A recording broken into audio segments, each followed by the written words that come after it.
you can turn $10,000 into $450,000 this Q4 or whenever you're watching this using email and SMS marketing inside of your e-commerce brand.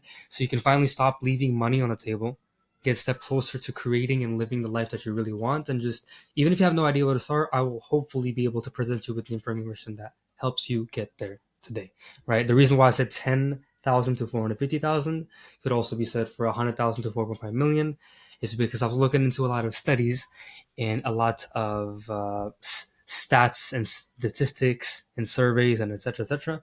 There's a lot of numbers being tossed around, right? 36 to 1 ratio, 44 to 1 ratio, 42 to 1 ratio, 45 to 1 ratio. I would show you the exact website for it, but I keep shutting down my camera, so I'm not going to do that right now. But both of those links will be in the description today. Okay. Now, good artist copy, great artist steal. Leonardo da Vinci. I'm pretty sure that is who said it. If I'm not, please tell me in the comments because I don't want to seem stupid. But if you don't know where to start, this is how you're going to have to kind of do it, right? You're going to subscribe to a bunch of emails and SMS campaigns, and you'll get hit with all of them, right? I'm sure you already shop around a lot. I'm sure you already have favorite brands. Just go into their ecosystem, learn from them by being in their funnel, right? It's called funnel hacking. It's called email hacking. Do that, right? But I'm going to walk you through what that is today. Right? Now, I'll try to keep this short, but I hope to present the best of it. Like, again, we are not like experts. We're not crazy experts, but this is what I know. This is what I wanted to present to you. This may not be the right way. This is just the way that we have been doing it so far, right? I don't claim to be an expert, but this has worked for us in the past, and it continues to work for us. Okay, now, why is a list important? It's fairly self-explanatory, but it's free money. Every time you need money in the bank, like today, tomorrow, whatever it is, you don't have to rely on ad spend on Facebook, on the liberty and how nice Mark Zuckerberg seems to be that day to you and your brand, in your ad account. It doesn't matter. You have the list. You have the capacity to reach these people one-on-one, right? Prospects, people that abandoned cart, were former customers, etc. You have phone number, name, email. At the very least, that is what you should be collecting everywhere, right? Sometimes you have to split test between getting both email and phone numbers, but split test that, because if it's not that big of a difference, collect both of them. If it is a drastic difference, at the very least, you can still collect emails and get the phone numbers later on, right? But you shouldn't be dependent on anybody else, right? At any moment, at any given time, your social medias could be taken away from you, whether it's Facebook, TikTok, Snapchat, wherever you have more presence, it can be taken away from you, right? With bans coming from governments, with your account being banned by the platform itself, and you may say something wrong, you may type something wrong, and it gets taken the wrong way, and there's a whole process and da. But it is not. Um, you don't want to give them the capacity to be able to control your life, right? Free money, and you're not dependent on it. Now, how do you build a list? E-commerce specific example would be pop-ups, right? Every single time someone scrolls up towards this sign right here to close the window, a pop-up comes up. In 15-30 seconds, a pop-up comes up. If they're about to exit a very specific page, you give them a product specific, the page specific pop-up, right? You do things like that. Some brands have different like quizzes and like personalities. Like there's a bunch of different ways, but it's mainly just like pop-ups. And you could offer a discount. You could offer a brand new thing if they're already customers and they already have them on the list, or maybe you have them on social media and you want to get them on your list. Like offer them something huge, like signing up for new updates for a new product, etc. Right? That's basically how you build a list. Now, the essential email flows and sequence needed. By the way, I just wanted to say at the very end of the video, I will leave a link for you to copy this document for yourself, and you can just use this as well as what I'll talk about next to be able to kind of set these up on your own if you would like. Right now, the essential bare minimum, like bare minimum, kind of like every car needs four wheels to drive. You absolutely need these, right? First one is an abandoned cart flow. You do not want to miss out on money, right? And also, just so you understand, I always stand by Shopify for your actual e-commerce business, and then we use Klaviyo, however you want to say it, Klaviyo, to run email and SMS marketing. Okay, so they already do a very good job of kind of like dropping pixels in, helping you install them, and so that you track everything and you don't miss out on a single strand of data. Okay, first things first, abandoned cart flow. Whenever someone, like, first off, getting someone to click on an ad is difficult in and of itself. Okay, getting someone to stay on there is difficult in and of itself. Getting someone to sell themselves on it, on your product on the landing page is hard enough. Getting them to add to cart is hard enough. And if they've already gone through all of that, they're already warmed up. They're not cold traffic anymore, and it is your sole duty and responsibility to make sure that they convert as best as you can. Right. So the abandoned cart flow is anyone that adds to cart but doesn't proceed with the checkout and doesn't purchase, right? And all of that will be tracked on the back end with Klaviyo. Sometimes they drop in their own email, and sometimes like the pixels to do their own job of finding them, which is pretty cool. And that's absolutely necessary. Now, the step before that is browse abandonment flow, right? It's before they add to cart, but they've been looking around your website. They looked at product A, product B, product C, maybe product E, and then they just jumped off of the website. Again, they may not have entered their email, but Klaviyo APIs and API keys, I don't even know what that means. I think that's what they use. I have no idea. I'm not a really tech savvy person. But like their pixel, which as far as I'm concerned, is just a small piece of code that they install onto your website. They're able to track all of that. And then you can send them specific browse abandonment emails specific to the product or products that they were browsing. Okay.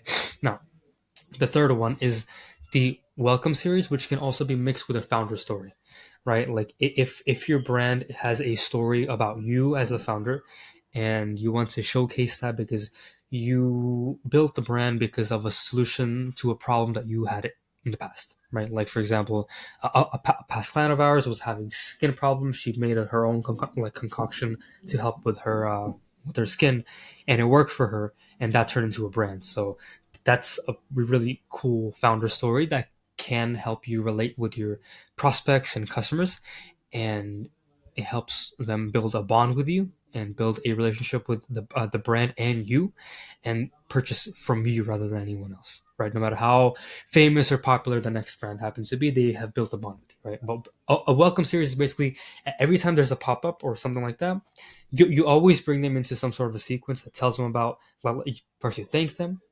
First, then you explain about what the brand is, what products they might need, ask them questions to get them to engage, and then drop in a bit of a founder story as well, right? That's how we've done it. If you think there's a better way to do it, by all means, go ahead and implement that as well. It's all about testing at the end of the day. There's really no right or wrong, and it is sometimes niche specific and brand specific, but these are kind of like the core principles or like the founding pillars in a way, okay?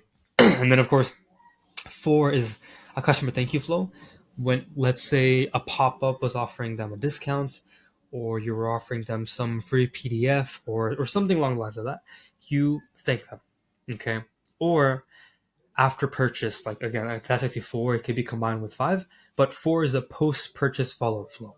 A post-purchase follow-up flow is basically when someone purchases, you send them a flow, a couple of emails, texts, thanking them for the purchase, asking them why they purchased sometimes, also with the shipping info, and keeping them excited, sending them information that makes them excited to sort of get the product delivered to them. And then afterwards, you can ask for UGC, like right before, you can ask for them to create content when they unbox it, and then post that, when they have used it, you can ask them for a 5-star review, 4-star review, whatever they think is the right review. You can drop that in there because, again, social proof is insanely important, especially when selling online, honestly in general, but especially when selling online.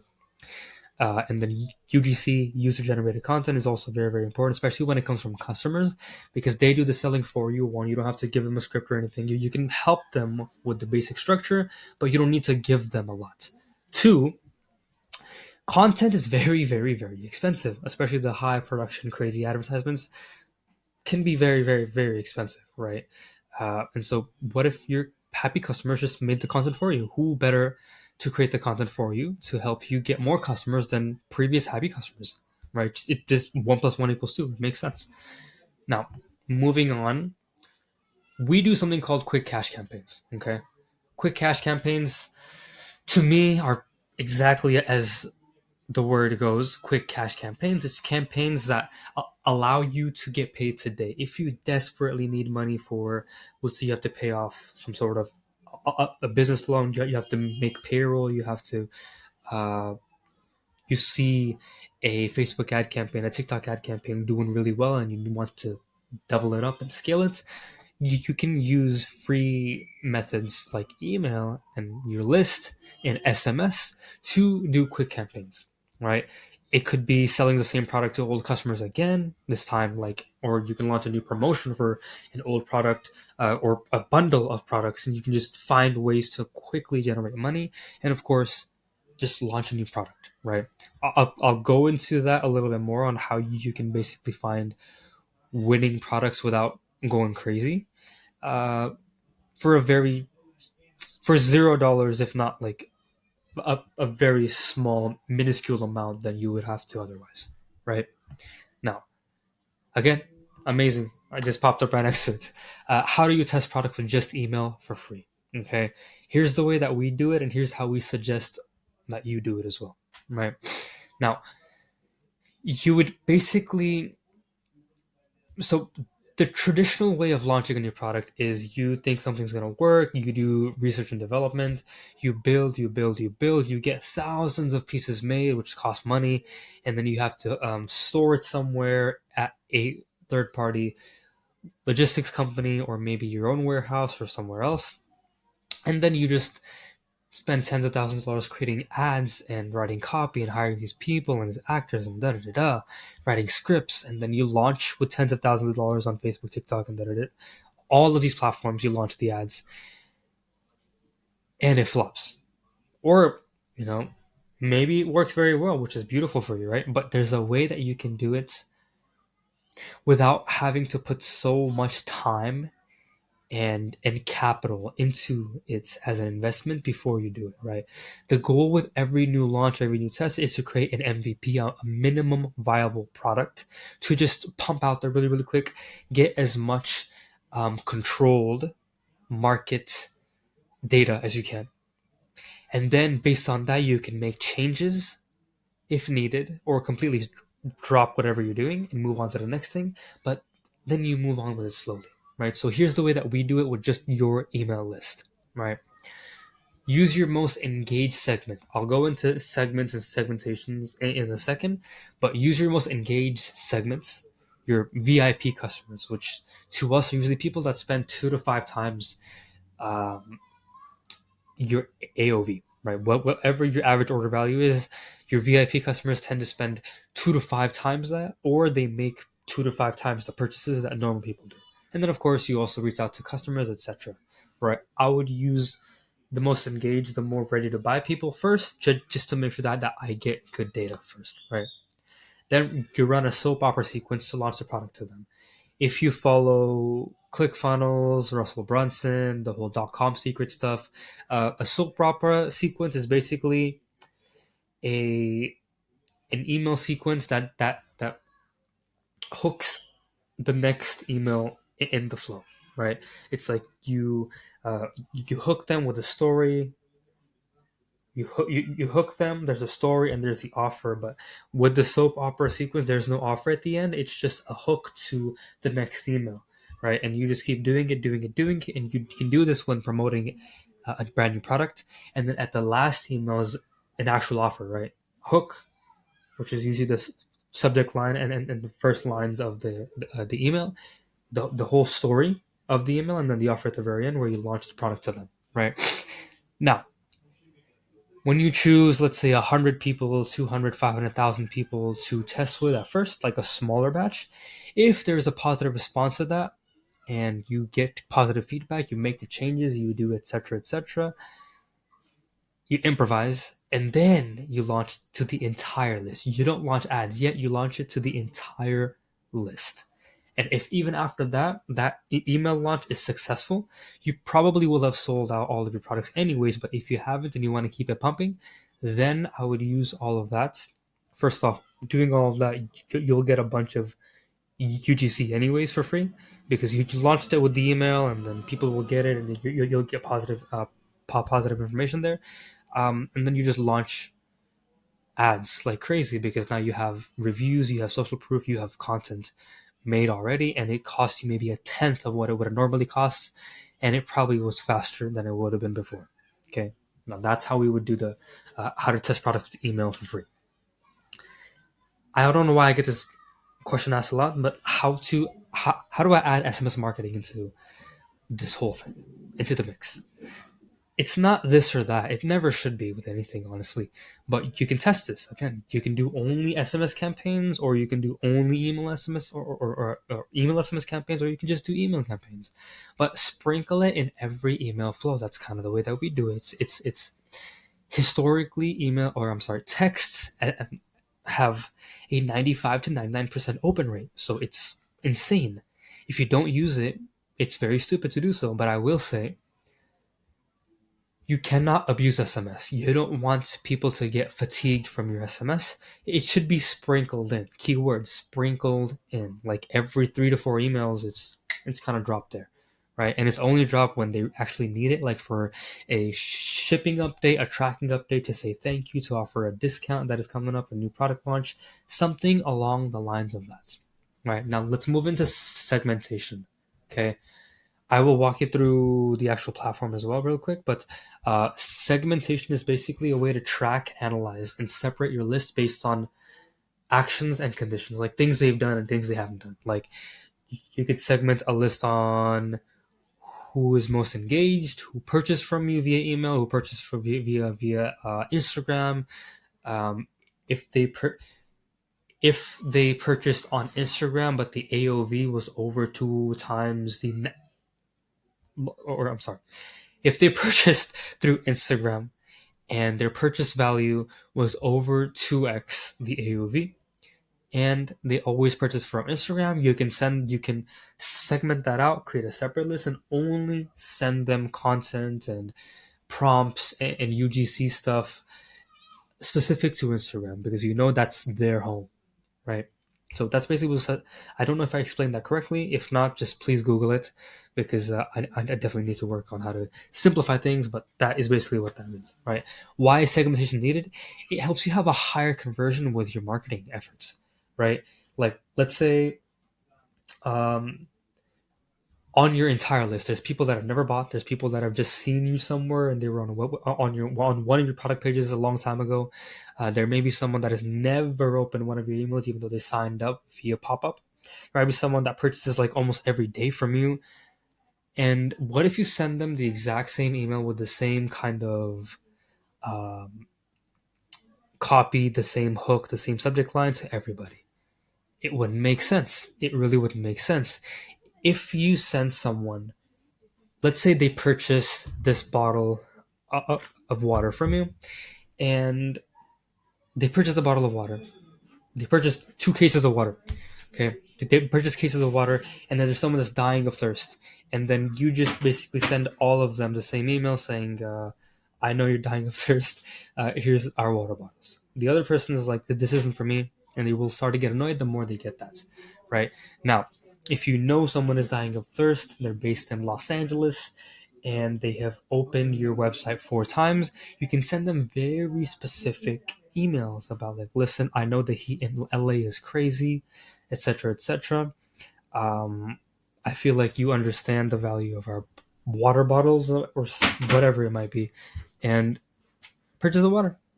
Here's a discount. I know you're dying of thirst, right? It just helps you dial in with the exact, like, not everyone that is interested or has gone through everything you've gone through is the same customer avatar.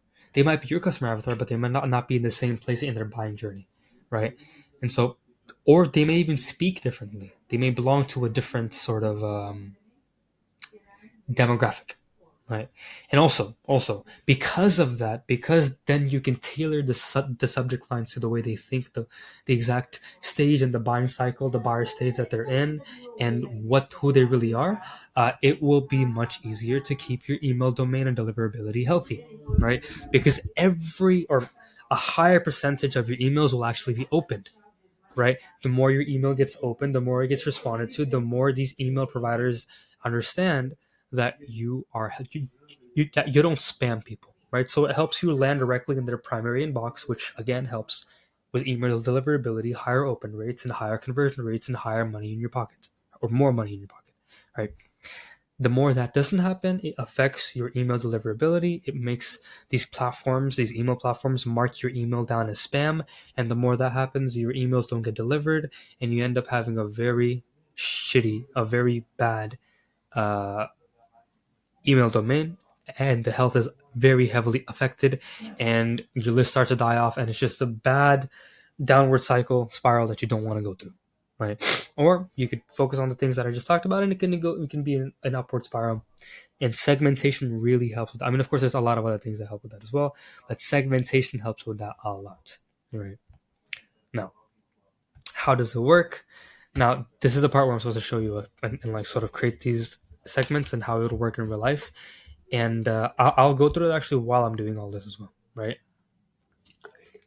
Now, there's a lot of very important segments to be created, and it doesn't really take that long to create them. Maybe you sit down for half an hour to an hour and you'll be able to do that. And maybe you won't be able to do any of these, or not, sorry, not any of these, but a few of these, because you don't have the data yet. If you're a brand new company, you may not be able to do that, but even then you'll be able to create these segments on Klaviyo. I never know how to say it right. Klaviyo. Okay. Now, the first one that we suggest is a 30-day engaged, right? Which means that they have been engaged with your emails sometime in the last 30 days. Okay, you can create very specific emails to these people. The second one is 120-day engaged. If in the last 4 months or so they have been engaged with your emails, you can craft different emails for them. Okay, and then we're able to separate this by 7-day active as well. Now, 7-day active is someone that has been active on your emails, meaning they open and they click, and they don't just engage with the email, they're active, they follow through on CTAs. I may be wrong with that definition, but that's a 7-day active. Okay, 30-day active, same thing. Purchase at least once. This is pretty self-explanatory. If they've ever purchased anything from you ever, they will fall into this segment. And also keep in mind, people can fall into multiple segments at once, and that's completely fine. Now, localized subscribers. If you, for example, are a fashion company and you see that a lot of people purchase from Los Angeles, you can do a pop up in Los Angeles, or you want to do a pop up in Los Angeles, you can send emails to just these people, right? So, localized subscribers is a segment that you can create based on where they live, their city, their state, their country, their zip code, even, I think. And it helps you, again, write hooks right to them specifically. Remember that. Anyways, the VIP customer to me is defined as someone that either purchases 2 to 5 times the AOV, the average order value. So if your average order value is $100, the VIP customer would purchase around $200 to about $500. And let's say in a month, a normal customer purchases 1 to 2 times. This person would have purchased from you maybe 10 to 15 times, 20 times, which sounds insane, but it's possible, right? And then sometimes based on data, based on behavior, you these maybe not you, maybe not you. That's why it is likely gendered, but these platforms are very smart. Facebook, Shopify, um, Klaviyo is very very very smart. They can tell by the actions, they can tell by the way they behave, by the products that they look at, what gender they may be. I would be very careful with this. Now, of course, if you sell makeup to females, you obviously know that pretty much all of them every single one of them is probably going to be a female. So you won't have to do this, but if you sell something that's kind of like open-ended, but you still want to create messaging that is more towards a specific gender, you can go ahead and do that. We try to stray away from this because it's gotten us in trouble, well, our brands in trouble sometimes, but it's something that you can do. And then recent subs is another segmentation that you can create, because you want to speak to these people differently than you would if someone that is a huge fan of you and has been buying from you for 5 months. It really just makes sense, right? Now, flagship one-time buyers. Flagship is flagship is relating to uh, flagship is relating to your main product, right? Your winning product, right? And if these people buy your winning product one time, you can create a separate segment for them, just to make sure that you're able to narrow it down and have them understand what they can buy next, right? Now, CLV based list. CLV stands for customer lifetime value. Again, VIP, same thing. They usually have the highest CLV anyways, and then you can also base it and separate it and segment it based on frequent buyers, right? For these people, the way that you make the most out of these people is you give them early access to products, right? You give them early access to products with the big spenders, 2 to 5x and above your AOV. You give them exclusive products only via email that nobody else knows about. And then there's unengaged VIPs, which are people that purchase from you a lot. Again, 2 to 5x AOV, but they're unengaged on emails. If they're unengaged on emails, you still try to send them incentives to be able to talk more on email so that you have them across different platforms. Okay. For these people, the way that you do it is if you typically offer a 15-20% discount to everyone else, you're going to have to hit them with a 50% discount, something heavy, something 40-60%. You may lose money on the first acquisition, but afterwards it's going to be much, much easier because you won't really even have to market to them ever again. And then you can segment it based on acquisition source. Again, remember when I said Instagram, Facebook, TikTok, Snapchat, etc., Google, straight click, or even a website visit, you can segment it based on the platform. Okay. And then if you collect data like the date of births and stuff like that, which I don't really recommend, but if you do, you can do that as well. You can segment it based on their birthdays, and different flows go out to them when it is their birthday. Okay. And then if you have a loyalty program, some sort of a membership program, you can also segment by them, so you don't send them the same emails that you send people that have only bought once or have never bought from you. You can send them specific things, thanking them for being a part of the membership, selling them onto more continuity offers. Like if you send them a membership that is like tier one, $10 a month, you can send them on a tier two that's $5, $50 a month, something like that. Okay. Now, again, purchase amount based list as well. This is huge. This is huge. This is awesome. Okay. Now, the first one, that segmentation out of this that you can create, is someone that spends less money than usual, like the low spenders. For these people,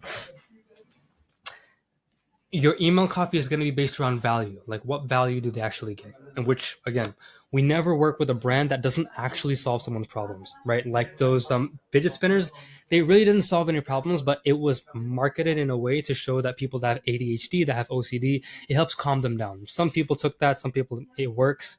A bit of that is also like the placebo effect, which is just, it really doesn't work, but when you tell them it'll work, it works. It's all a mental game. But anyways, value based offers, you tell them that, you give them free shipping, you give them bundles, you give them incentives to build a package, purchase from there, right? Again, low spenders is anyone that is below AOV. Remember, if your AOV is 100, anyone below that falls into this segment. Medium spenders are around AOV, so it's like $80 to $120, $150.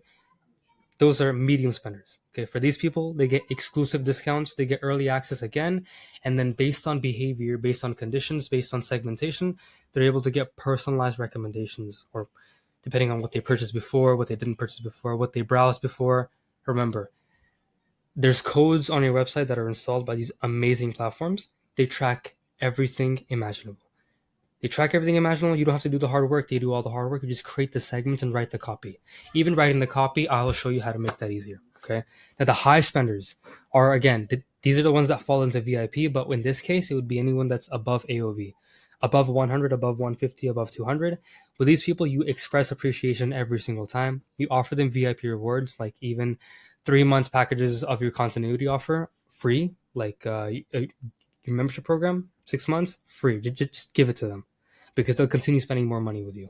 Okay? Exclusive experiences with high-end products, like this is where you can conduct surveys with these very, very, very high spenders, get them like no matter how big you are, you can always pick up the phone and just call these people, express appreciation, and ask them why they purchased so much from you, what's the difference, and build ads, build products around the feedback, and sell that to them. Okay, exclusive experiences. You'll want them to experience it all, and some brands even go as far as to have virtual events with these people, like public local events with these people only. And sometimes they send them free tickets, free this, free that, based on what they like, and it is beautiful.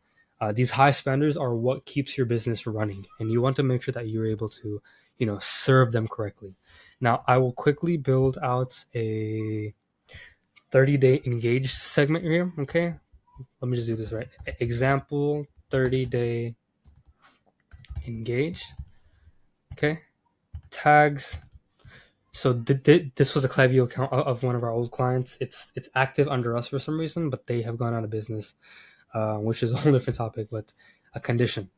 Okay, now let's look at this. Someone has done or not done. We do this. Okay, give it a second. In the last 30 days, at least once. We're waiting. And you can basically add conditions here. Let me check engaged. Okay. For some reason it's not working, but this is basically how you would create the segments. You'd be able to do this stuff. If you need more detail on this, Klaviyo support or just Google does a very good job of showing you this stuff. But you basically just go through here and you do this and you create the segment and it populates on its own based on the list that you already have. And that's it. Then you would just create flows and email campaigns just for these people and you're done, right? It's just you create it once and it just rolls forever. Okay, now before we end off the video, I just want to say, first off, thanks for watching this far. I will have a link to the email study for all the stats in the description. I will have a link for you to book a call with me as well. And if you want our help doing all this stuff and you're tired of all the information and you already know it or you don't know it and it's too overwhelming, we'll take this off of your hands completely. And I would love to talk to you about that. If not, we're also launching a free group for everybody to join to be able to talk, do, etc. And also this, for you to copy this Google Doc, it will be also in the description for you to do that. But I want to talk about copywriting really quickly. I forgot where I saw this study, but probably the biggest spending country in the world, like consumers, like the capital of consumerism is the U.S. Everyone knows this, right? And unfortunately, a majority of the U.S. doesn't read or write, or even sometimes speak. I could be wrong about that one, but they don't read or write above a 3rd or 5th grade level, which is pretty terrifying, but it should make it easier for you, right? Just use simple language. And you might be thinking, but what about those like really elaborate people and these people that like to know buzzwords and stuff like that, right? It will just make it easier for them to understand you anyways, right? And it will make it possible for everyone else to understand you, right? Because if you're only going for the people that really understand you, you're going for a very small chunk of the family, or I should say family, a very, very, very small chunk of the population. Now, if you create for the people that are down below that don't really understand it completely, you still speak to the people, to everyone else as well, because it just makes it easier for them to understand. And the way that we do that is I use the Hemingway app. It's a website. It's also an application, like it says. It's free. Just type your copy in this. It will tell you what's hard to read, where it kind of falls in terms of readability, and make sure it's at least at a 5th grade level, if not a 3rd grade level. If you can simplify it that much more, it's much better for you, right? And then if you need help with prompts and subject lines and bodies and offers and things to say, I use ChatGPT and Claude. I use a mix of both. I don't know why. Primarily ChatGPT, but Claude is also beautiful. So if you would like to use Claude, I highly recommend Claude as well. And then for email design, I really don't do anything with email design because it's just a very tedious task for me. I always pay somebody to do it. I did use Canva for this, and also Figma, I think it was, but Figma was very complex for me. So I just stopped using it. I stopped doing it altogether. And I tend to write just very simple text based emails anyways. But yes, e-com brands sometimes need a bit of branding and a bit of a flair. So for that, you can definitely have someone do it for you. Or honestly, I'm not the right person to ask for that. So Google is your best friend. And also, just for inspiration, Google, or like I said in the beginning, good artist copy, great artist steal. Funnel hack, email hack your favorite brands, your competition, and use what they're using, but just do it with your own spin. Do it better. Okay. With that being said, thank you so much for watching the video. I hope you're watching on 2x speed, taking notes. If not, I will have everything linked below, including this doc. You can read over it whenever you'd like. And that's it. Peace. Make sure to check out the links in the description below. Bye.